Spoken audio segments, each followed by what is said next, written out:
Back to the show, my dear friend. Always a pleasure.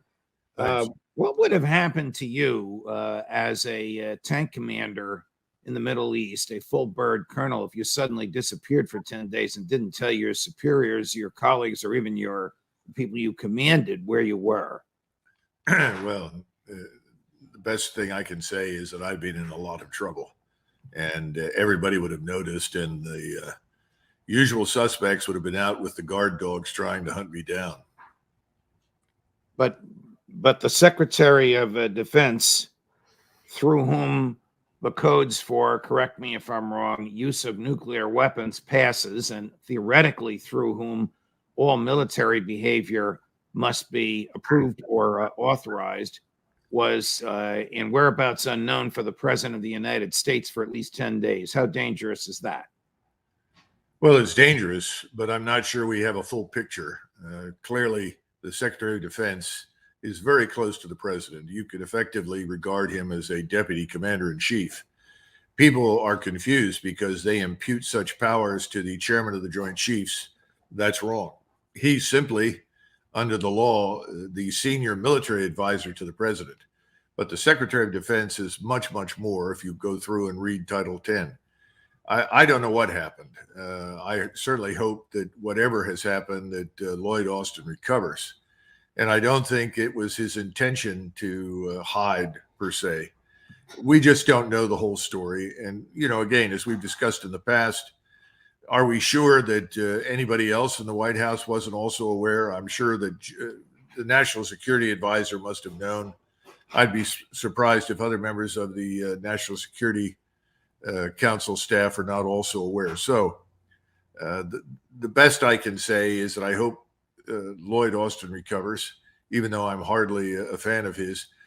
But I say that because Lloyd Austin is one of the few people who, behind the scenes, I'm told, has expressed concern about our tendency to overreach and put the American military in a difficult position, particularly in position to fight a major war.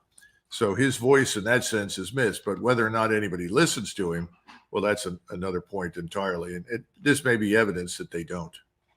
What do you attribute the bile and hatred and anger that Joe Biden seems to have towards Vladimir Putin? I don't know. I don't expect you to psychoanalyze him, but is this just an outdated view of the head of the Russian government? Treat them as if they're the old Soviet Union, not the modern day economic powerhouse that they've become. Well, there was also a lot of lingering distrust and contempt for the Russians during the Balkan campaigns, first in Bosnia-Herzegovina and then later on in Kosovo. I dismissed it at the time as a hangover from the Cold War, but many of the same people have resurfaced and continue to harbor hatred for Russia, which is obviously counterproductive and stupid. But Biden is somebody who has said different things on different occasions. I attribute much of what he says to his age and his mental state, whatever that happens to be. I sort of think, and tell me if you agree or disagree, or if I'm trying to play psychoanalyst here, his views about Russia and his views about Israel seem to be hopelessly outdated and locked in time from when he was a younger man and formulating his views. And it's almost as if nothing has happened in the past 20 years to modify them. I would separate one from the other. I think this is a man who has courted and enjoyed support, monetary, financial support from a number of key donors. The Israel lobby is just one of those. And he has historically honored the interests of all of his donors. So I don't see the views that he's expressed about Israel as being any different from those that he's expressed in the past. Russia is the other side of the coin. And again, he may be another cold warrior who never came to terms with reality, or he may decide that it's simply convenient to take that position because it's one that his donors want him to take. I'm not somebody who thinks a great deal of most politicians inside the Beltway, Judge, frankly. Is Israel its own worst enemy? I think so. But obviously, the Israelis at this point are still emoting, still angry, and determined to leverage the United States in their goal of ridding Israel of all its Arabs.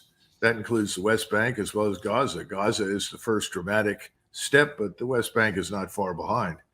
I think it's undoable or unworkable. I told my friends that. I said, I see nothing good resulting for Israel from any of this.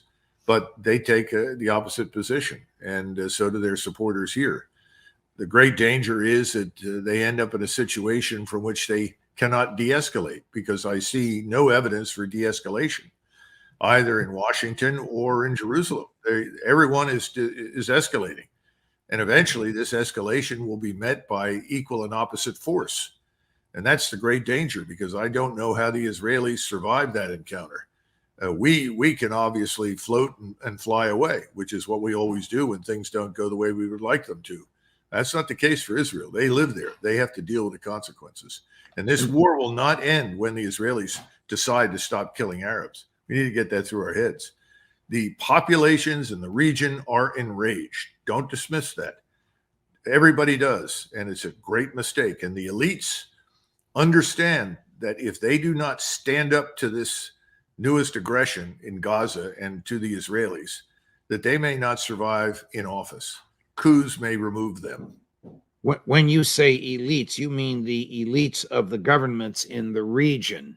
Sure, I'm talking about Egypt, Jordan, Saudi Arabia, the Emirates, Iraq.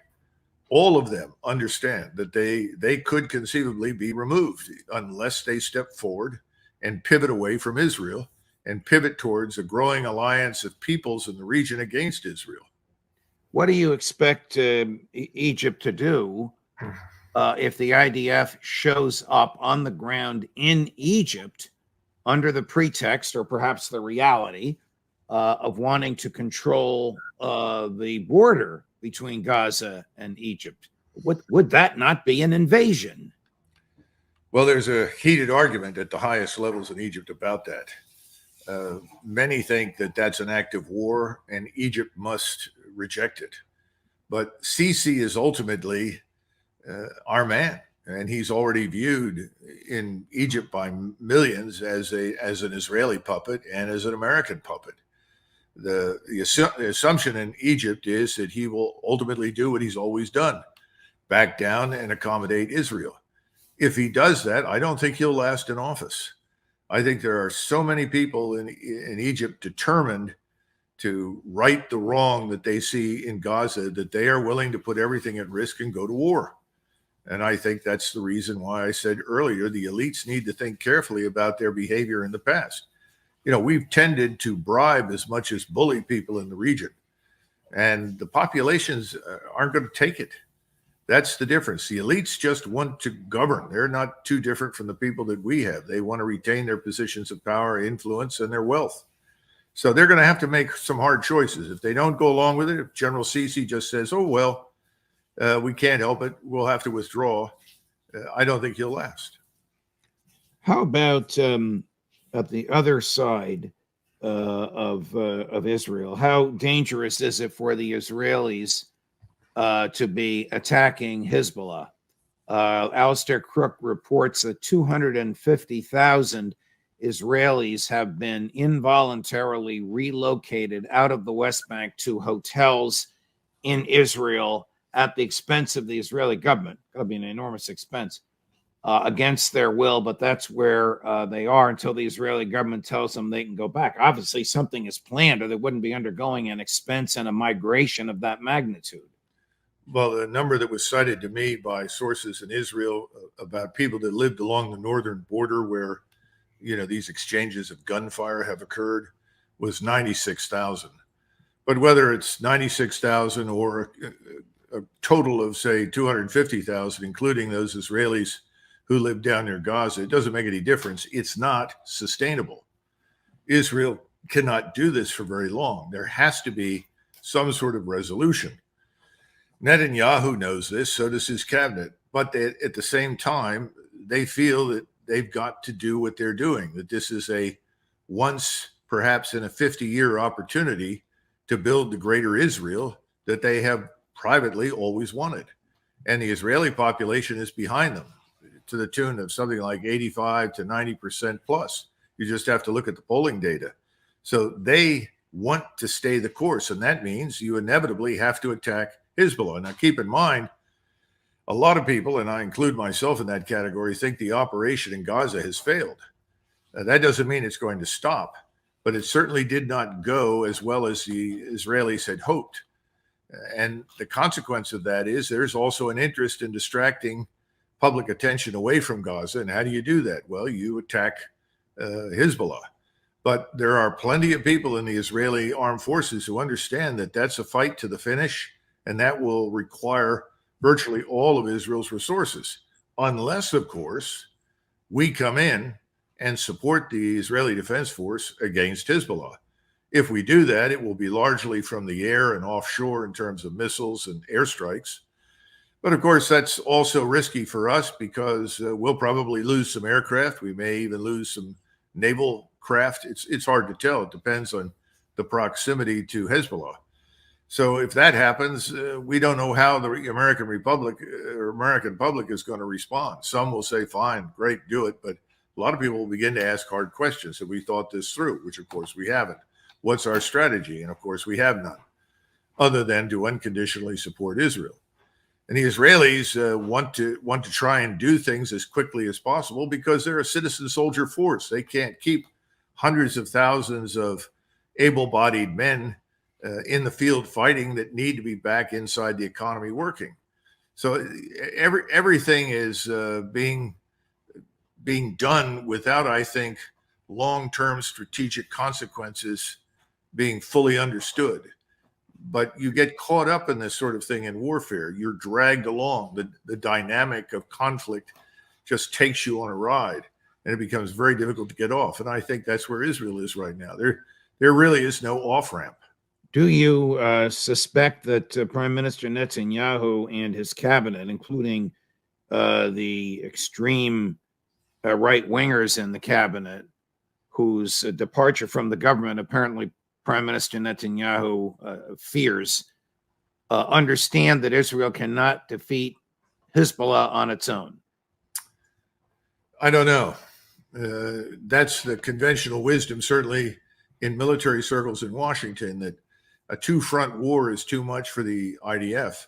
On the other hand, if you restrict the numbers of forces around Gaza to only those you need to contain Gaza, you continue to apply pressure from the air, relentlessly bombing the population and the structures, then I suppose you can make the argument that enough of the IDF can be committed to Hezbollah that it's possible to make it work.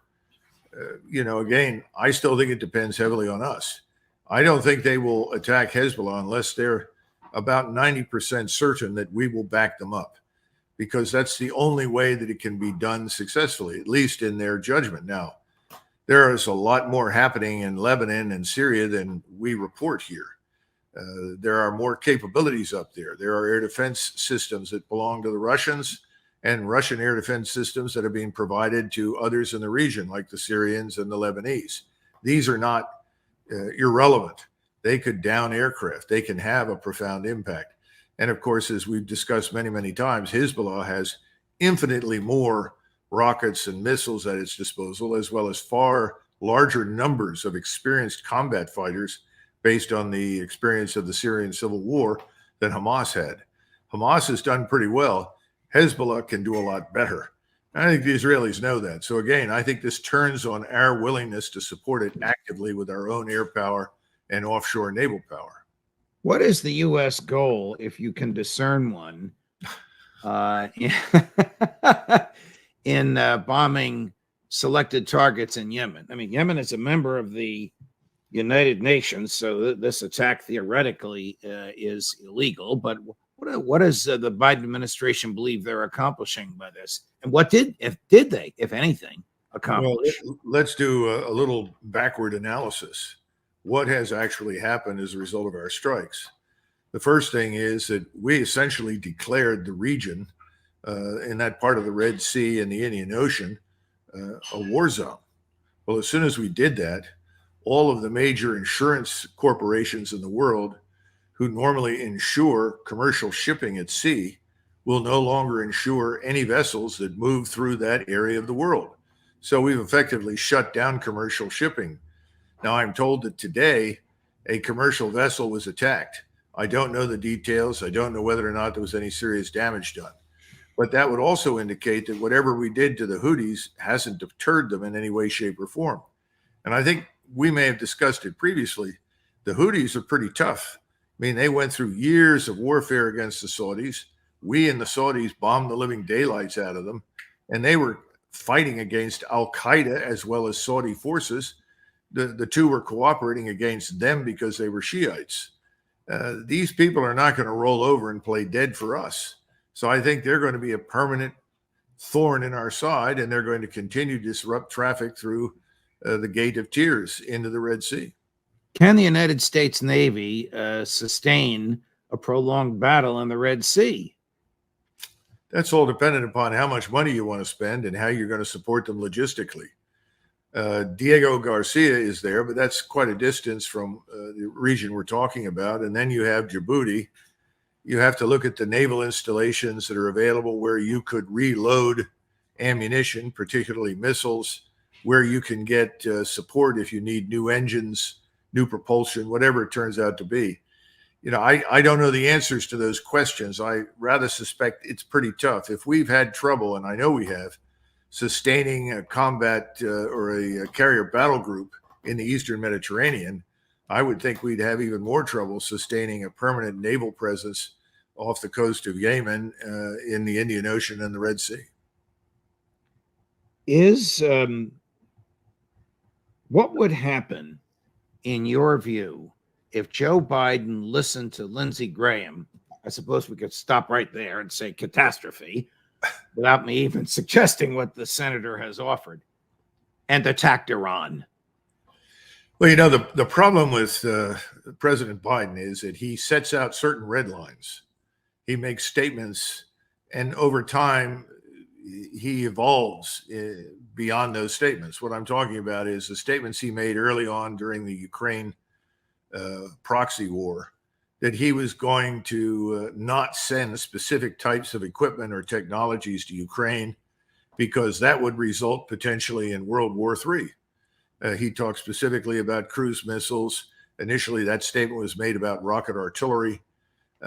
He wasn't going to send any U.S. forces on the ground into Ukraine, but we know we've had something in the vicinity of 400 to 500 men killed on the ground in Ukraine. Now, they may not have been wearing U.S. uniform, but they were there and they were killed. Maybe they were contractors or temporarily assigned as contractors. So he's backed off several times and done what he said he would never do. My concern right now is the same thing could happen with Iran. He allegedly sent some message to Iran about the Houthis, which I found laughable. There doesn't seem to be any understanding that the Houthis are not Iranians. They're Arabs. And just like the Arab militias in Iraq, they are committed to fight alongside Hamas and the Palestinians in Gaza and on the West Bank. And they are trying to do as much damage as they can against us in the hopes that we will leverage our power to push the Israelis back and away from Gaza. Well, we're not going to do that. So I think that's something everybody misses. It wouldn't matter whether the principal Ayatollah in Tehran told these militias, do nothing, stop. They're Arabs, and we can't lose sight of that identity. I'm going to play a clip for you. This is number 5, Chris, of Admiral Kirby discussing just what you and I are discussing. And I'd like your opinion as to whether or not Admiral Kirby's words manifest an understanding, a realistic understanding of what's going on in that part of the world. This is Admiral Kirby on Face the Nation yesterday. Does the U.S. assess that these coalition strikes will deter the Houthis, or are you bracing for retaliation and an open-ended conflict? I think it'd be Pollyannish for us to think that there couldn't or may not be some sort of retaliatory strike by the Houthis. We're watching this very, very closely. We've taken the requisite necessary precautions in the region to make sure we're ready for that if that should occur. These strikes were meant to disrupt and degrade their ability to conduct these strikes. And so we think that we had good effect on that. We're still assessing the battle damage assessment of those strikes, but we think we had good effect. We'll see what happens. The Houthis have a choice to make here now, Margaret. And the right choice is to stop these reckless attacks. And no matter what they say, this is not about punishing Israel. I mean, one of the ships they took a shot at yesterday was Panamanian flagged, and it was taking Russian oil. It had nothing to do with Israel. So it may be an open-ended conflict. We don't know if deterrence has been established. Nobody wants a conflict with the Houthis. We're not looking for a conflict with Yemen here. We're trying to get these attacks to stop. If we have sufficiently degraded the Houthis, or like the Ukrainians attacking a Russian ship that's already in dry dock? Battle damage assessment is an art, not a science. People look at what airstrikes or missile strikes have achieved on the ground. They often reach different conclusions. Admittedly, a lot of battle damage assessment involves wishful thinking. Remember, the air forces, not just the naval forces, but the air forces are very, very sensitive to what comes back as battle damage assessment. If the Air Force is part of it, then the operation has to be successful. I'm sure Naval Air has similar feelings. So I don't place a great deal of stock in battle damage assessment. My point is that I don't think they were very effective. If they were, I don't think the Houthis would have already launched strikes against another commercial vessel. And I think they'll launch strikes against our naval vessels if they think they can do damage. Now, fortunately, they're using old technology, but it's still problematic enough that it's caused enormous trouble for the world's commerce. And that's the principal concern. This sort of thing disrupts supply chains. It stops access to critical minerals and resources. It's bad news. You know, why didn't someone talk to the Houthis? Whatever you may think of them, whatever you don't like about them, why don't we talk to them? We don't do that.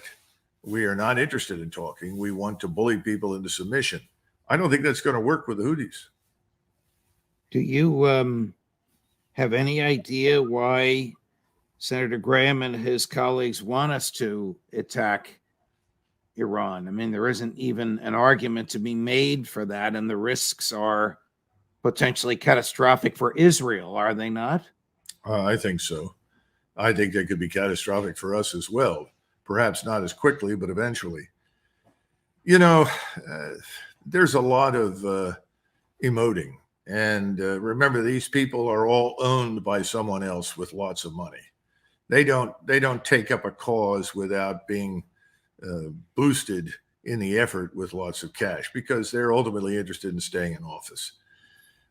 None of the people on the Hill are responsible or accountable for very much of anything. So whatever they say, however damaging or dangerous, they get away with it. It's a little more serious in the White House, where ultimately the president, as the chief executive, is responsible for what goes on. So if we go to war with Iran, if we actually push the envelope, and I think for Graham and those that support him, bombing the Houthis in their minds is a way to eventually embroil Iran. I think attacking Hezbollah is another way to eventually embroil Iran.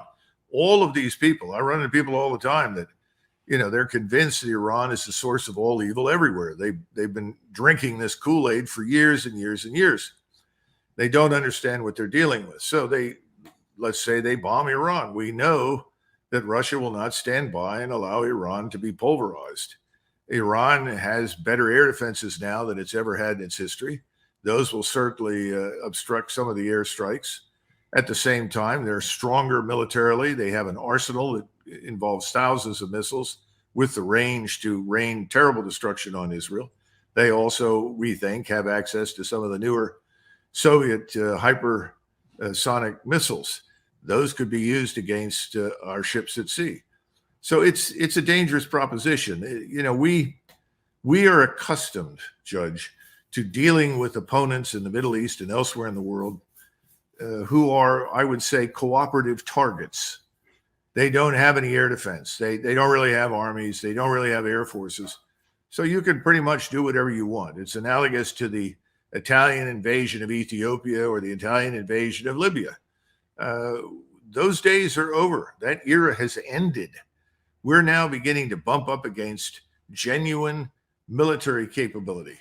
And that military capability should not be underestimated.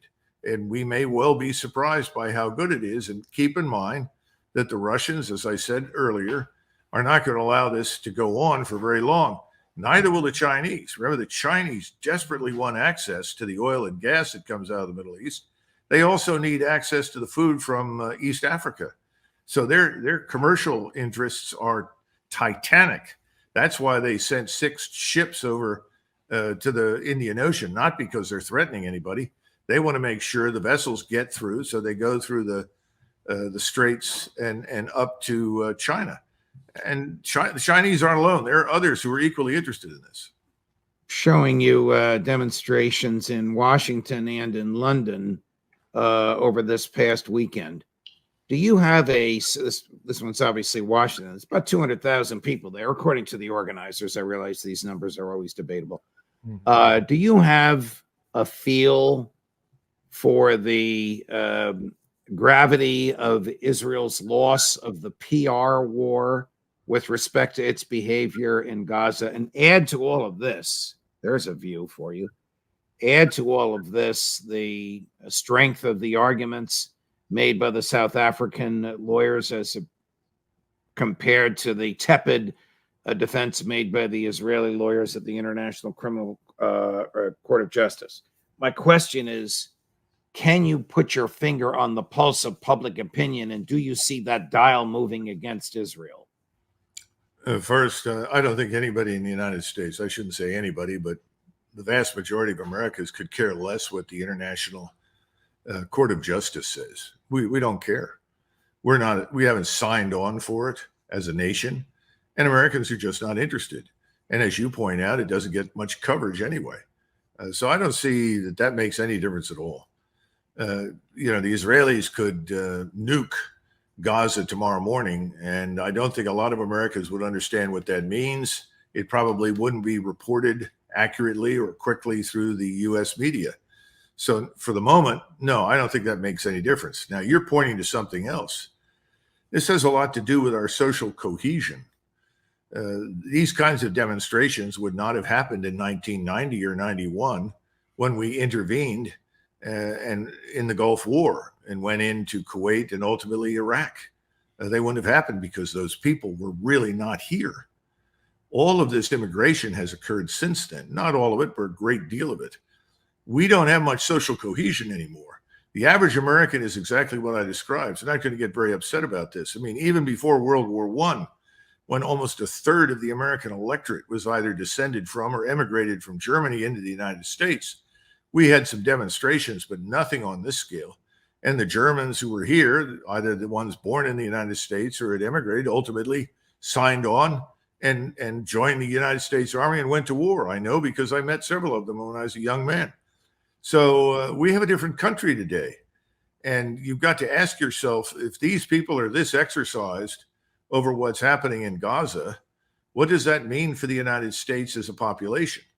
Now, in some ways, this could be good because it may constrain our action in the future and reduce our ability to involve ourselves in people's internal affairs around the world, which would be a good thing. On the other hand, what does this say if we get into a real conflict and we expect to pull the nation together and fight somebody, and we have vast numbers of people like this take to the streets and say no? It's a double-edged sword. So this is a big issue.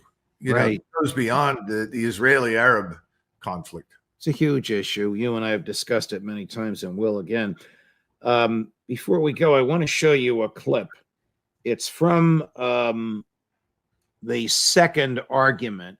So there were 4 lawyers on each side, 4 South African lawyers, 4 lawyers, well, they weren't South African, 4 lawyers representing South Africa, 4 lawyers representing Israel. The second one for South Africa, embedded into his argument, Israeli soldiers dancing and chanting and making reference to Amalek in the Old Testament on the rubble that they had just caused in Gaza. I thought this was reprehensible, but I'd like your view of it. Here. On 7 December 2023, Israeli soldiers proved that they understood the Prime Minister's message to remember what the Amalek has done to you as genocidal. They were recorded by journalists dancing and singing. We know our motto, there are no uninvolved, that they obey one commandment, to wipe off the seed of Amalek. The Prime Minister's invocation of Amalek is being used by soldiers to justify the killing of civilians, including children. These are the soldiers repeating the inciting words of their Prime Minister. I'm coming to occupy Gaza and beat Hezbollah. I stick by one mitzvah to wipe off the seed of Amalek.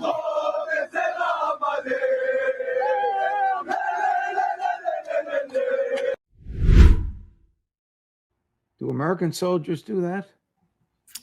I haven't seen that level of hatred and contempt for the enemies that we fought. I'm sure some people feel that way.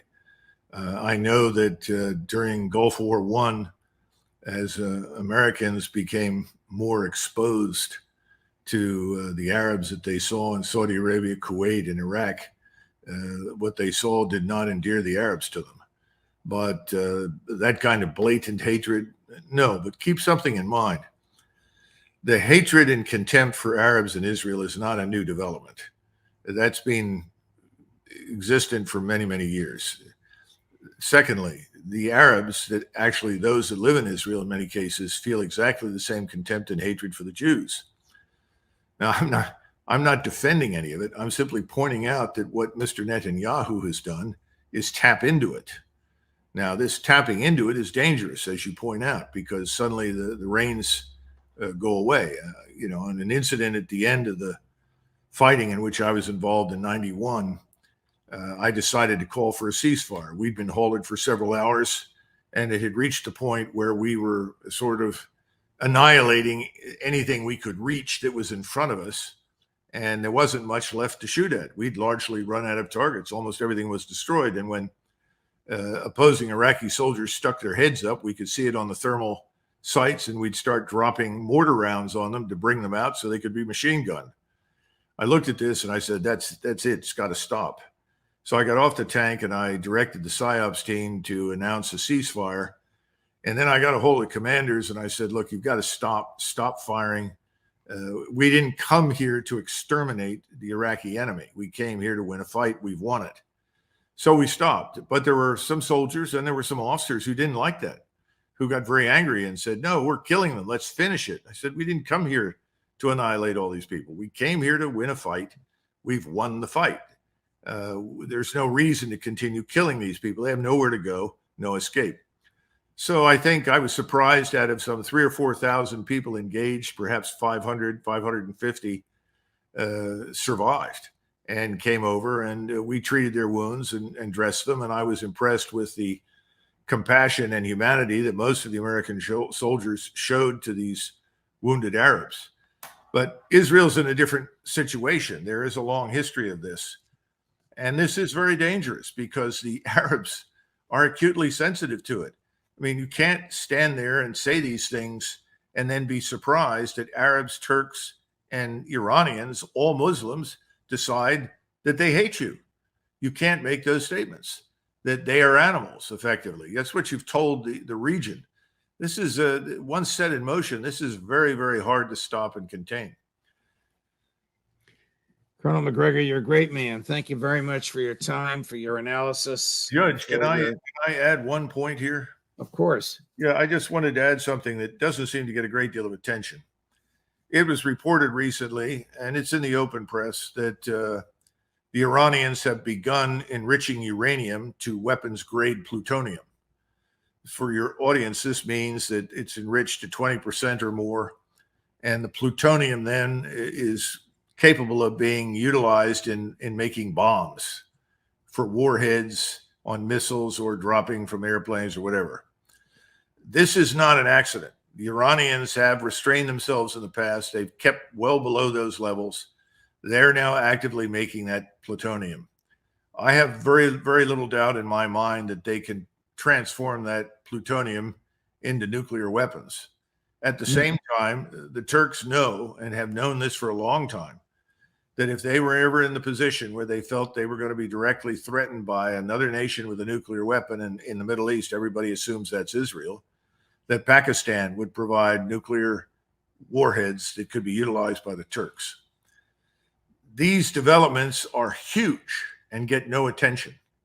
People need to understand what this means. It means that if this war spreads, as I think it will, I think we're on the slippery slide into a major regional war. The Houthis, Hezbollah, the militias are symptomatic of where I think we're headed. I think that Washington wants desperately war with Iran. And I think there are enough people who are careless and don't really understand the region, don't understand the facts, are beating the drums for it. And all of these things point to a disaster that we really don't want to confront. But no one in the White House is addressing this. No one is standing up in front of the American people and saying, look, this is very serious. This is beyond the usual Arab-Israeli conflict. This is not something that lasts for a few weeks and then ends and results in some sort of treaty or a new agreement or a change in the border. This has become a war for the existence of Israel on the one hand, and a war for the existence of the Arabs and Muslims in the region on the other. This is not exclusively Mr. Netanyahu's problem. Mr. Netanyahu said this is existential. Either we win or we're finished. Well, that dangerous attitude has been adopted by the people that surround him. And I don't think we can bribe them to stop. I don't think we can bully them into stopping. And I think if we become involved, we put a lot of things at risk, ourselves, our installations. Remember, you have a total, I think, of roughly 57,000 American servicemen in the region. You have between Syria, Iraq, Kuwait, Qatar, Bahrain, probably almost 30,000. The other 20,000 are distributed in those other areas in Jordan and elsewhere. They will be at serious risk. And we cannot protect everyone everywhere all of the time, particularly when we're trying to protect Israel. So there has to be some more thorough analysis and thinking about the implications of our actions and the actions of our Israeli friends. And I'm just not seeing it. What I see is more emotion and very little rational calculus. Because you see a president on the cusp of a re-election, which he thinks will not succeed unless he can be a wartime president. If I could be so bold as to attempt to finish your thought. Well, you and I know that did not turn out to be the case for Lyndon Johnson. Right. I don't think it was the case for Harry Truman. FDR died while he was in office. Had he lived longer and the outcome of the war being fully explained to the American people, I think he'd been in a lot of trouble. That's water under the bridge. I think the opposite is true. I think the left and Joe Biden know that Joe Biden is not going to run again. And if he does, he's not going to win. So I think they are similar in some respects to Mr. Netanyahu. They want to leverage their control and dominance politically, militarily, economically over us and the rest of the world to reshape the region to their satisfaction. They failed miserably in Ukraine. They're going to make noises. We're sending small numbers of troops to northern Finland and northern Sweden. We're stoking the fires of fear in Scandinavia and Germany by telling everyone war with Russia is coming, which is only if we attack Russia. And no one there wants to do that. It's all nonsense. But I see the same sort of mentality driving us down this sort of one-way street to disaster into a fight that we can avoid and don't need to fight. And I don't think Israel needs to demand that all of its unwelcome opponents in the region have to be destroyed in order to create this new.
limit enforcement of 100 kilometers ahead of about 400 meters.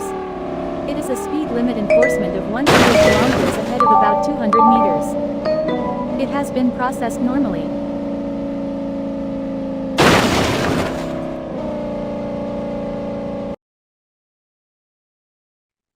Well, actually, I do read. I'm not able to get through all of the books all of the time, but I have so much good material to draw on that, yes, I read. General MacArthur, who is one of my idols, if you will. The American Caesar, as a Yes. famous book is called. And he and I are also related, so his ancestors and mine come from the same area in Scotland. And he made it a point always to spend 2 hours a day, even throughout World War II, to read. He would have books available. He had a huge library that he'd inherited from his father, but he always took 2 hours a day to read. And he read history, he read cultural matters, philosophy, law, in order to stay mentally agile. And I think that's what you have to do. If you don't read, you sort of you're living on old intellectual capital, and eventually that wastes away. So yes, I do try to do the same thing. Some days are better than others, obviously, but no matter what, I try to read. And at the moment, what is for you personally the most interesting book or the most interesting reader who appeals to you the most? Well, actually, I just received a copy of a book by a German author, a very notable historian. I don't have the book in front of me. If you'd told me ahead of time you're going to ask me these questions, I would have placed it here. And he studied the events leading up to the decision by Hitler to invade the Soviet Union. Mm-hmm. And I was trying to understand what was the thought process, what led people to do something that just a couple of years earlier they had all concluded was a serious mistake and should not be done. And I thought that would be informative regarding some of the thinking that's going on right now in Washington. And you said, you talked about an overview. I think Alexis de Tocqueville, who is a French historian, wrote in 1848, "We are all sleeping at the edge or on the bottom of a volcano." Mm-hmm. And I said, I think that's a good description of Washington right now. The difference is that Alexis de Tocqueville understood that, and he was right. That was 1848, before everything began. But the people in Washington don't seem to understand that they are literally sleeping or sleepwalking on the edge of a volcano. What we see in Europe, I mean, that's my personal impression, and I cannot speak about the whole world. Probably in the United States, there are some similar developments. But my impression of politics, especially in Europe, my impression is that we have some kind of hysterical frenzy. It seems so extreme what happened during the last few years. We had Corona, we had the climate change mania, then we had the entry of the Russians into the Ukraine, now we have the Middle East, and our politicians seem to be like flipper balls in a flipper machine, jumping from one extreme to the other. I don't know, what is your impression of our current times, and what could be the root cause of this frenzy, of this mania, of this lack of inner balance and sense of reality, at least according to my perception? I think the elites, as you call them, I just say the ruling political class, both here and in much of Europe. I say much of Europe because it's very pronounced in Western Europe as opposed to East. Is this political class is largely divorced from its population. That's true here in the United States. I think it's true in Berlin. Certainly it's true in Paris. When I say divorced, what I'm saying is that, for instance, they are all talking in Sweden and Finland right now, the governments, that is, about imminent war with Russia. And at the same time, the United States is sending troops, equipment, technology, potentially weapon systems, I don't know, to northern Sweden and northern Finland, up near the Arctic Circle, ostensibly for the purpose of, quote unquote, deterring Russia. Well, and we all know there is no deterrence because the Russians have no interest whatsoever in invading or attacking Scandinavia. And I think the populations are now becoming alarmed. because they see the arrival almost immediately, as soon as this NATO business was completed and brought both Finland and Sweden in, of U.S. forces pouring into the country and occupying these remote areas that can only be for one purpose: to position weapon systems and probably intelligence collection with the goal of obviously threatening Russia. And I think the populations are beginning to say, no, wait a minute, we joined NATO, but we didn't necessarily sign on for this. But they didn't seem to understand that part of the agreement was that we be given access to whatever bases we wanted in those countries. This is the sort of thing I think is beginning to happen in Europe. And obviously, I think Chancellor Scholz and President Macron, they're at the end of their respective tethers. In other words, they're close to being removed from power. The populations are discontented now. The populations in France react differently from the way Germans react, but I think they can both agree the governments don't represent their interests. The Germans are struggling very hard to find a new way forward, but it will come to them. The problem in France is they know what the way forward is, and they've just got to get the old leadership out of the way. We have a similar problem here in Washington. We have this supposed election coming in November, but between now and then, people are beginning to figure out, well, this entire economy could collapse. The financial system is already in crisis. And frankly, we could be at war with any number of countries between now and next November, but no one can change that. It's very frustrating. You are an experienced man. You are also a leader. You have military war experience. You have worked in proximity with high-ranking politicians, not at least the former US President Donald Trump. What is your explanation for this mood of confrontation that our so-called elites are in? Where does it come from that we are stumbling, sleepwalking into these kind of conflicts? Just a little remark. I was at the Vatican the last few days. I talked to many cardinals. I'm a Protestant like you. And they told me, off the record, it's absolute madness, insanity for Europe to enter into a war with Russia. But where does this headlessness come from, this mood of confrontation? What's your explanation? Winston Churchill said that success in life consists of going from failure to failure without loss of enthusiasm. I'm not a Churchill fan, and I don't necessarily agree with his definition of success, but I think that's what you're dealing with. The West, collectively, this ruling political class that we're discussing, has moved from failure to failure to failure. And the more they fail, we failed in Afghanistan, we failed in Iraq. We've retained positions in Iraq as some means of concealing the failure. Our policy of bullying states that don't agree with us has failed. Our policies of sanctioning and bombing people into submission has failed. But the ruling elites know no other way. They know no other way because they are convinced of their infallibility. They are convinced of this globalist ideology, which dictates that the world must be altered and changed or reshaped to suit them. And we all know what their interests are. They want to effectively convert us as peoples into something we are not. That happens through immigration. It happens in our schools. It happens even in the churches. We are supposed to tolerate things that historically we have recognized as fundamentally wrong or evil. All of this has failed, frankly. It is not working. And the less that it works, the more they double down on enforcing their will. And that's what's happening today in Ukraine. That's what's happened in the past. When you take Ukraine, for instance, these people that call themselves Republicans, they're not very different from Democrats, frankly, just put forward a plan that is entitled Plan for Victory in Ukraine. Well, that's a statement of absurdity. From the Republicans. Yes.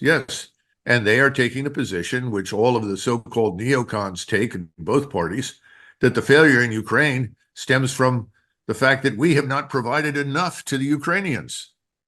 If you look at the vast quantities of equipment, it's not an equipment problem or ammunition. but you don't build armies on the fly. You just don't stand up and say, well, tomorrow we're going to field a brilliant force capable of conquering Russia. That's absurd. Can't be done. It never had any chance of success. But what do you do when you have failed miserably? You don't admit your failure, because if you stand there and say, gosh, I guess we were wrong, all of our assumptions were wrong, then people will say, well, then why are you still in power? So what the elites do, because remember, this ruling class controls the media, the ruling class controls finance, the ruling class controls your governments, the ruling class even controls entertainment in Hollywood. So what do? They double down. In other words, they continue to dig deeper into the hole where they already find themselves. They can't conceive of climbing out of the hole and looking around. You know, Americans in particular have a problem. And when I say Americans, again, I'm talking about the ruling class. Don't connect the ruling class to the broader population. Our population is largely disinterested. It's watching football and following the sex life of Hollywood stars. So most Americans are not engaged. That's a huge problem. It's always been a problem in this country. It has not changed.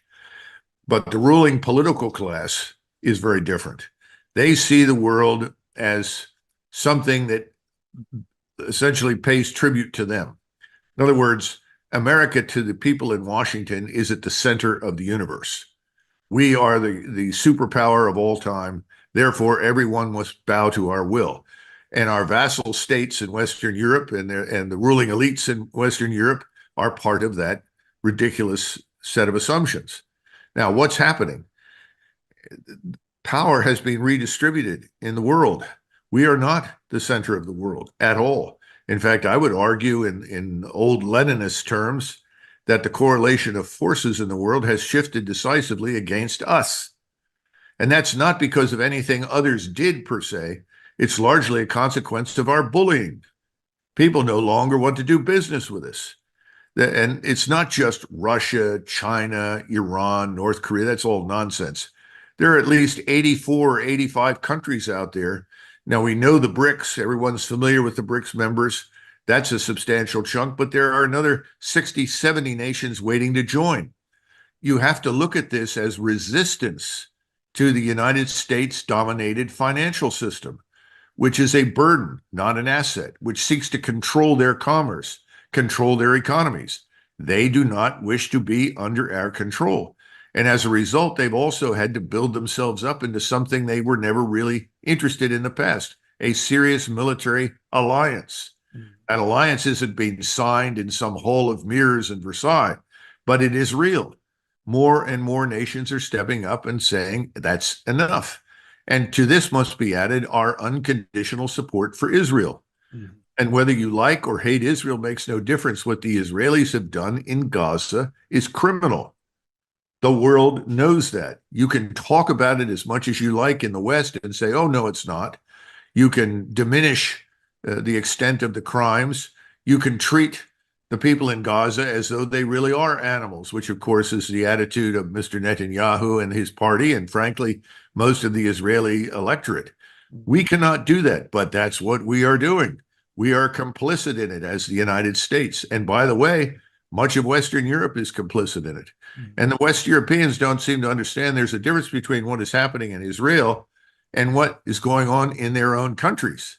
Because we know large numbers of West Europeans do not like the fact that they have admitted millions and millions of people from North Africa and the Middle East. Well, of course not. We are allowing millions to flood into our country. It's only a matter of time until that explodes here. But the bottom line is that's separate and distinct from what's happening in Israel, because the Israelis are, in effect, conducting a campaign of mass expulsion and destruction against that population. So all of these contradictions work together to isolate us. And right now, the United States is perhaps more isolated than it has ever been in its history, which is kind of entertaining if you stop and think about it, because people like me that have always opposed these overseas interventions are called isolationists. But we were never interested in isolating the country. We wanted to do business with everyone. Our position was, why are we interfering in the internal affairs of others? But now we really are isolated, and it's only going to get worse from here. The dark absurdity of unintended consequences. So fascinating what you are laying out here. Public enemy number one of this ruling class in the United States is the former president, Donald Trump. It's amazing. I mean, I would have never thought that he had a realistic chance to come back to the presidency. I talked to some people over the Christmas days. Among them, I don't want to quote them, but some people, you know, from the, you could say, international establishment, you know, these people at these conferences, and they are not totally friends of Donald Trump, but they are saying they think it's quite realistic that he could return to power. How do you see that? And would this ruling class, this powerful establishment in the United States, would they ever let it happen that Donald Trump could ever return to power? Or do we have to face a scenario that Tucker Carlson once explained when he said, well, if they can bring him into jail, they will probably try to shoot him. I think that wasn't a joke. I mean, he thought it was seriously. Can Trump return to power? I think it's a real possibility. Anyone who excludes it is foolish. But let's be frank about something. Donald Trump, RFK Jr., and anybody who is on the left that stands up and eventually becomes a candidate, what do they all have in common? They have all, unfortunately, unconditionally supported Israel. And even Trump has said that if he were president in the future, things such as those things that happened in Ukraine would not happen because he would bully the Russians into submission. In other words, I'm strong, I'm tough, and I can force these people to do what we want, which of course is entirely stupid. Now, to RFK Jr.'s credit, he has not said that. He actually takes the same position that I have over many, many years, that our relations with the Russians should be good. There's no reason why they should not be good.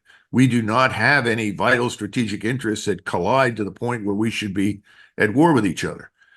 But having said all of that, there are too many globalists in the camps of all of these candidates. So in that sense, I think the population, the broader electorate, still remains isolated from the candidates. There is no one standing up and saying, wait a minute, we live in a world today where our problems as great powers, France, Germany, the United States, take your pick, wherever you want to go, Great Britain.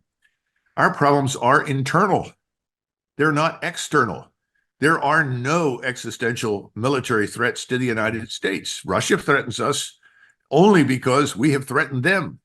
And if we stopped, it would stop. China, good Lord, anybody who knows anything about Chinese history knows that they're not going to attack anybody.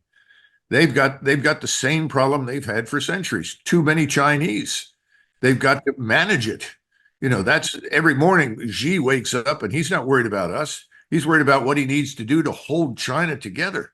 And right now, between the banking system, terrible mistakes in the central planning system, economically, financially, China is in a lot of trouble. No one ever brings it up.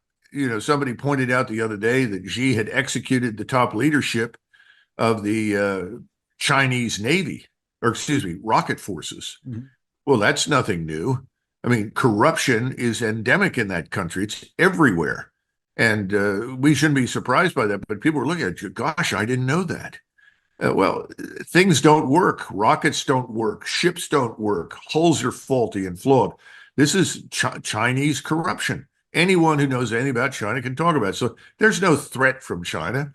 And the Russians would like to get back to normal business. They'd like to get this war over with. We are preventing that from happening. We are stoking the fires, however weak they may be in Ukraine, to keep this going. And we're convincing everybody through our vassal state leaders in Western Europe to keep up this ridiculous front that somehow or another there's war coming from Russia. It's all nonsense. But the danger is the provocations could ultimately provoke the very thing that we don't want, which is war with Russia. We will enter in these conflict fields in a minute. Just one last political question concerning the United States. I mean, what does it say about the United States that we are about to face a replay of the 2020 election. I'm not against elderly people in politics. Adenauer was quite aged when he became chancellor in Germany. And of course, elderly people can be strong leaders. Ronald Reagan, he was not in his 20s when he was the commander of the American forces and the president. But what does it say about the United States that we seem to have the choice now between Donald Trump and Joe Biden? This is something that preoccupies a lot of Europeans. They think, are there no other alternatives, no other people? What's your take on that? I would say in some respects, we at the moment are a lot like Austria was in the late 19th century. I'm sure some of your viewers will remember Marshal Radetzky. Sure. And Radetzky won the Battle of Custoza, was a celebrated hero, and he actually was a very fine field commander, and he was in his 80s. Well, at that point, he should have been retired, but he wasn't.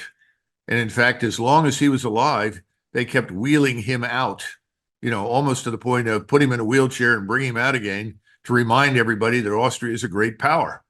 It was ridiculous. That's why you have this novel called Radetzky Marsch. Sure, Josef Roth, a fantastic novel. Well, I think there's a great deal of similarity between what is discussed at the end of that novel, the last several chapters, and where the United States is at the moment. Now, we are still far, far more powerful and potent than Austria, there's no doubt about it. But when you look at the gerontocracy that you've mentioned, that's at the top of our political structure, it's a disaster. It all needs to be swept away. We need new blood. But you're not going to get any new blood until there is some sort of upheaval that dislodges these party structures from power once and for all. Because the structures of power in Washington prevent youth, prevent new ideas, prevent people, I would say, of integrity and imagination from ever reaching office. Now, when this happens in a country, you usually get a revolution. That's ultimately what brought Cromwell to power. Mm-hmm. And Cromwell, by the way, was the model for George Washington in the American Revolution. Well, we're at a point in time where people throw up their hands in disgust. However, there's a profound difference. Our economy has not yet collapsed. The financial system is in crisis, but until it tanks, and it will tank, Americans aren't going to pay much attention. In other words, as long as you can afford your 1 or 2 cars, as long as you have a house or you have a nice apartment, as long as you can eat, as long as you are relatively satisfied, I'm talking about the majority, nothing will happen. Americans are by nature complacent in this sense. But I would also argue that you can make a similar argument in Germany and in Scandinavia. As long as things are comfortable, people are not likely to do very much. And so you see the money printing, this flooding the markets with more dollars. You see the Federal Reserve buying up our own debt to the point of absurdity. I mean, it's a shell game. And increasingly, fewer and fewer people overseas want to buy our debt, which makes it harder and harder for us to finance the government. So the answer is, when the government cannot finance itself, everything that we have been talking about that is bad will happen to us. Mm-hmm. But until that happens, not much will change.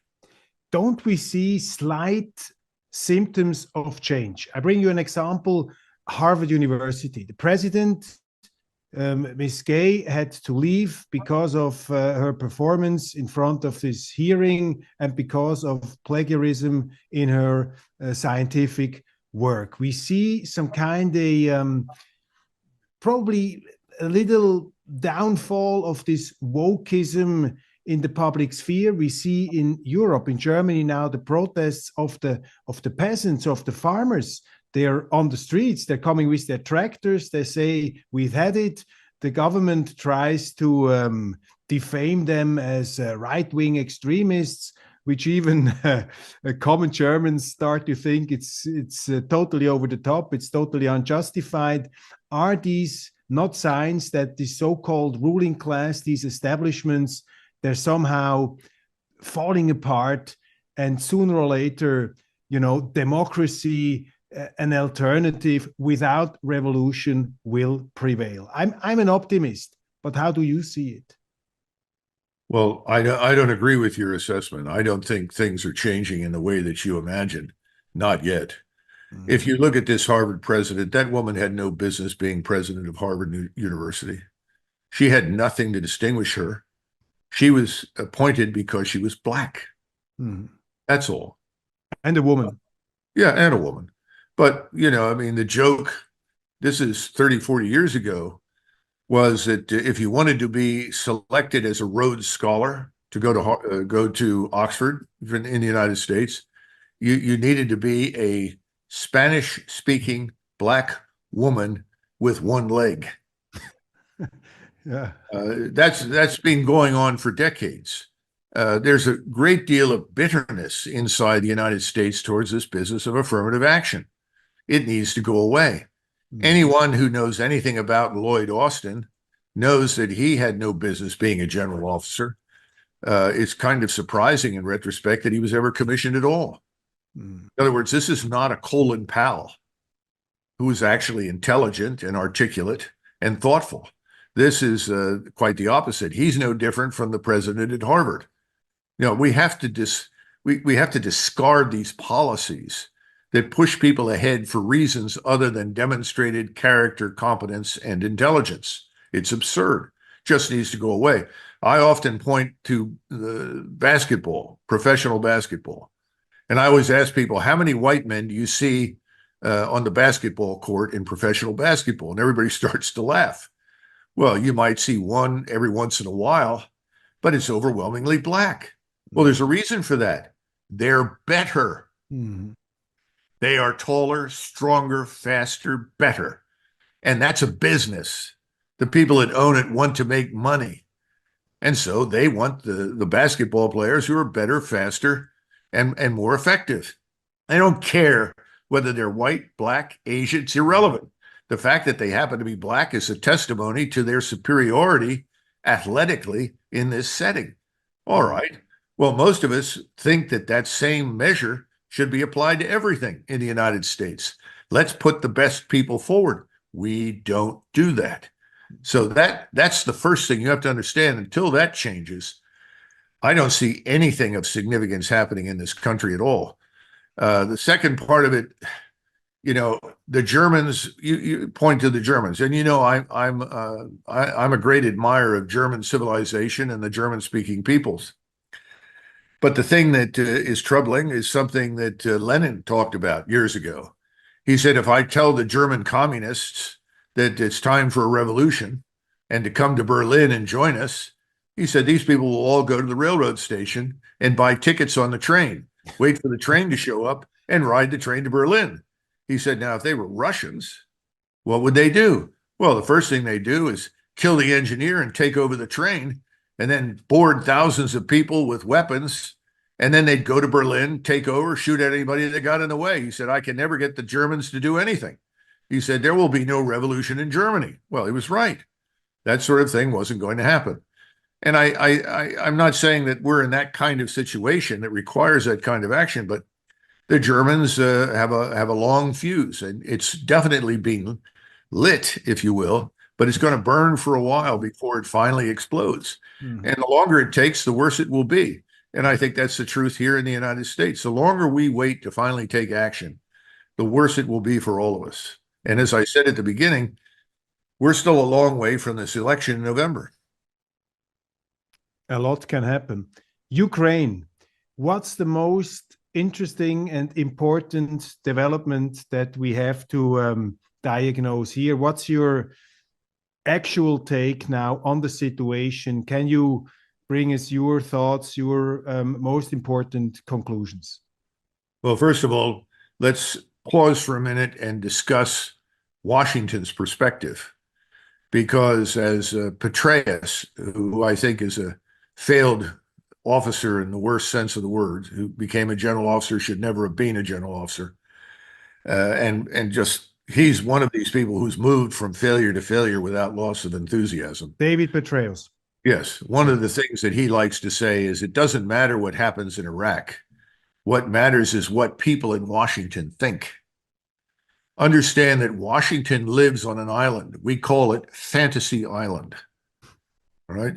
And on Fantasy Island, Washington, D.C., people in Washington think that the Ukrainian war has been an enormous success story.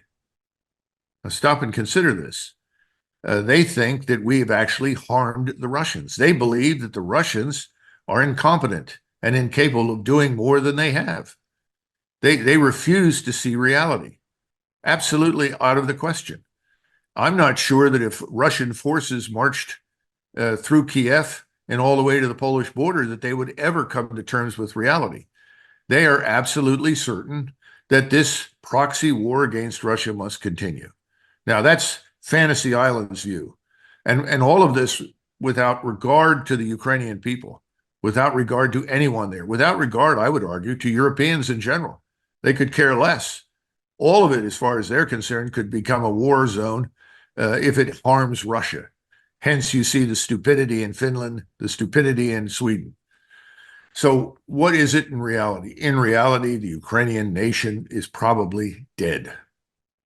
Millions and millions and millions of Ukrainians have left the country.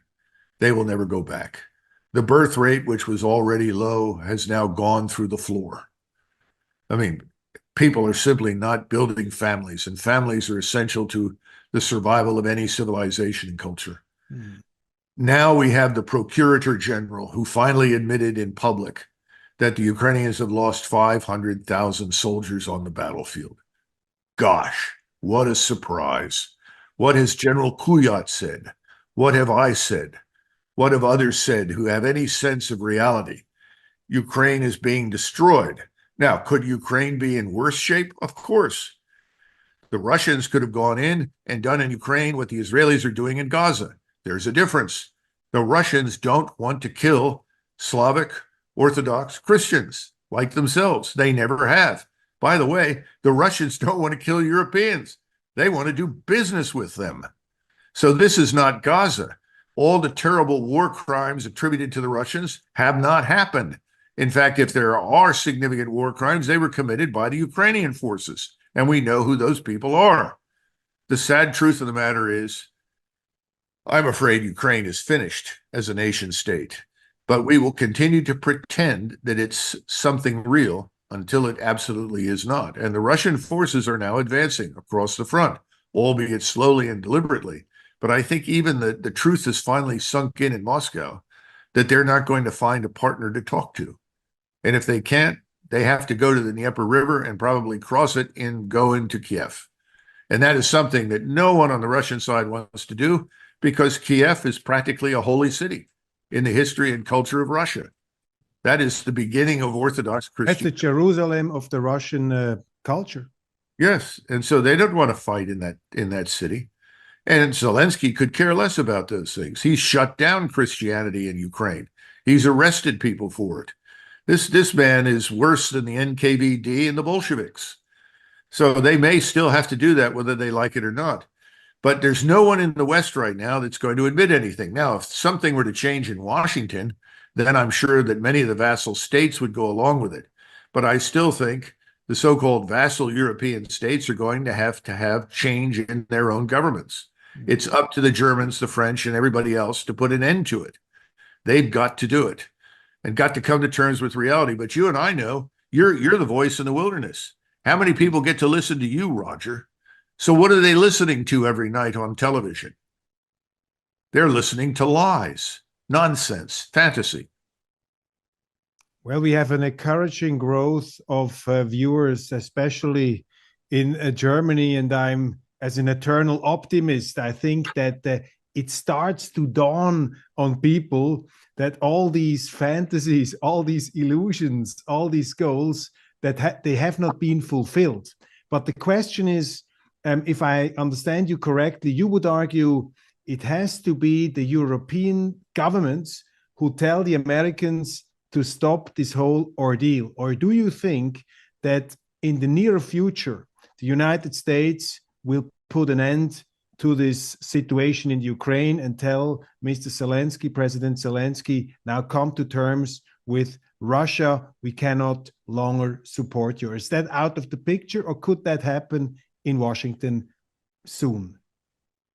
I think in Washington, it's an impossibility. You have to have a complete overhaul in that city for anything intelligent and rational to occur. As I said, the so-called Republicans are on the lunatic fringe with the people on the left. They are out of touch with reality. They just published something called Plan for Victory in Ukraine.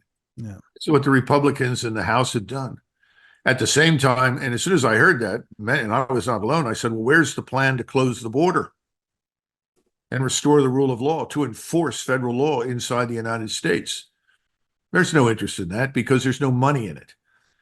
Biden is not in control of anything. Biden says, signs, whatever he's told to say or sign. So you can forget Biden per se, no matter how convincing he may sound when he speaks. So who's in charge? Is it Blinken?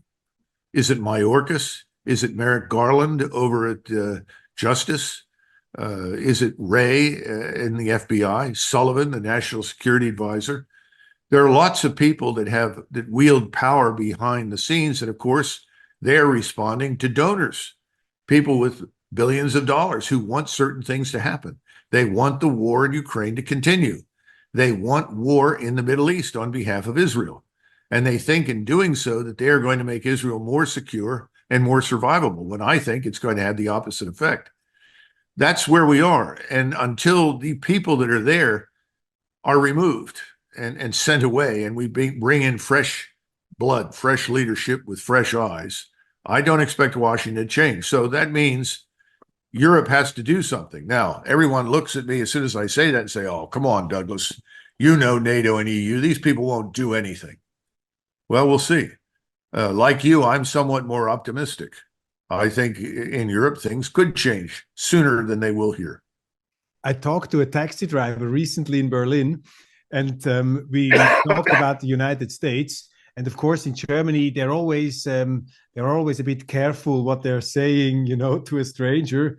But somehow we got along quite well. And I asked him, "What do you think about Donald Trump? What is your perspective?" And then he said to me, an intelligent man, taxi driver, he said, "Well, to me, Donald Trump is the last hope of civilization. He would end these stupid wars. That was his promise at the time." What are you saying? Would you say that Donald Trump would stop these wars? And talking about Russia, how big could the influence, the impact of Donald Trump be on Vladimir Putin? They always said they got along quite well. They respected each other.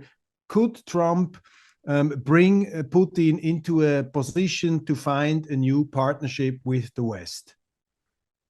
International relations have nothing to do with personalities. It's always nice when one person can agree with another, but international relations is ultimately about interests, hard interests. When in 1938, Stalin and Hitler decided to sign the so-called non-aggression pact, which resulted in the dissolution of Poland, why did that happen? It happened because they shared interests, not because they liked each other. They both hated each other. The notion that Donald Trump will come in and instantly change anything, I think, is something we need to re-examine. First of all, the last time, it didn't work very well. We spent 4 years while tragically he floundered. The question is, has he changed? Will he bring in completely new people?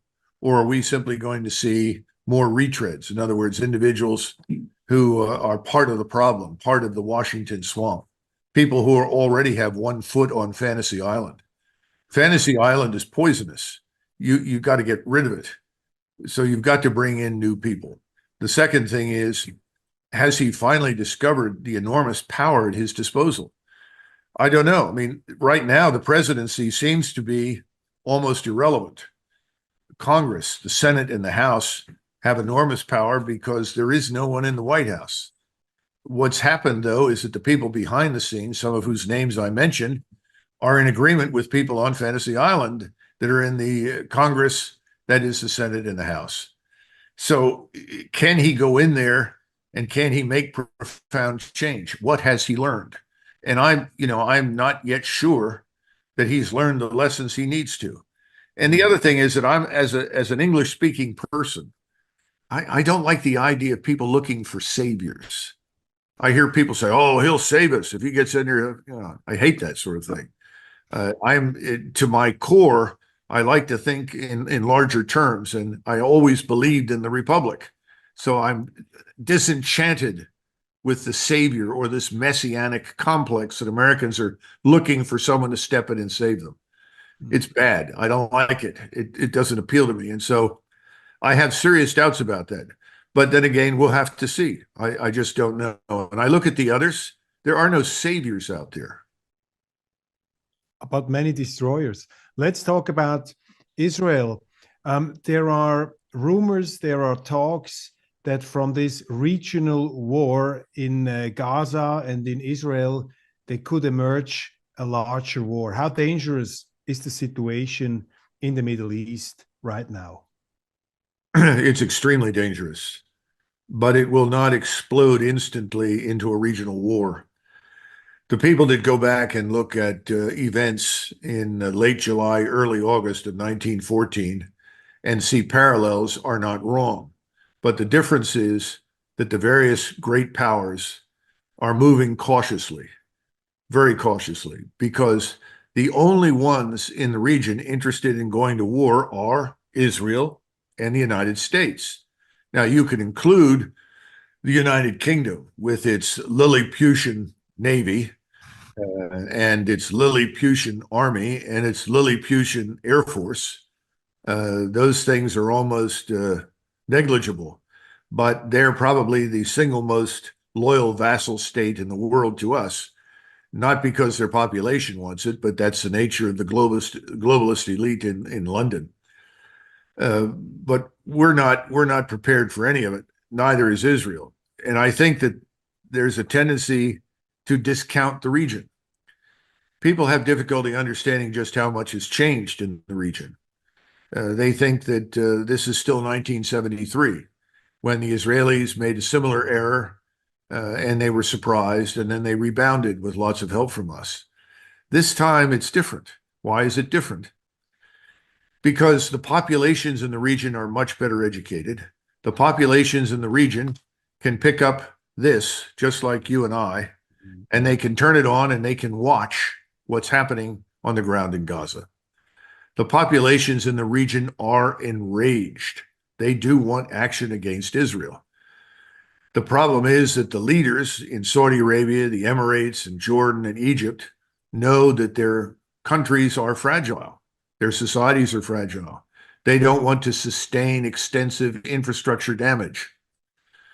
But they may not have much choice. So what we see happening right now is a little different from 1914. We just launched strikes into Yemen against the so-called the Houthis, these Shiite tribesmen in Yemen, who are incredibly tough people. I mean, you have to keep in mind that they've been bombed and harmed by us and the Saudis for years, until finally there was some shred of humanity in the United States and people recognized this shouldn't go on. They launched some strikes. What did we do with these strikes? Well, the first thing we did is inform the Houthis that we were striking them. Isn't that interesting? We told them we're coming. We may have told them roughly where we're coming. We seem to have picked targets that we've struck before. Now, I haven't seen a detailed target list. I don't know in great detail, but if you look at the map and you look at the things that they've destroyed and you compare it with what we've attacked previously, looks a lot alike. In other words, it's difficult to believe that we found something new. And I've been through this before during the Kosovo air campaign. People bombed and bombed and bombed, and they ran out of targets. And so what did we do? Well, we went back and hit those targets again. What do you do when the bombing campaign doesn't work? And ultimately, that bombing campaign failed. It was our bribing of Yeltsin and his government to support us that persuaded Milosevic to stop, because the Russians called him and said, we can't supply you over the winter. We can't provide you with what you need. You're going to have to throw in the towel because we can't do what we promised. And so I don't know how many billions of dollars Strobe Talbot promised them on behalf of Clinton. I don't know the details. Nobody really does. But Yeltsin and his government said, fine, we'll will throw Milosevic and the Serbs under the bus. Mhm. The rest is history.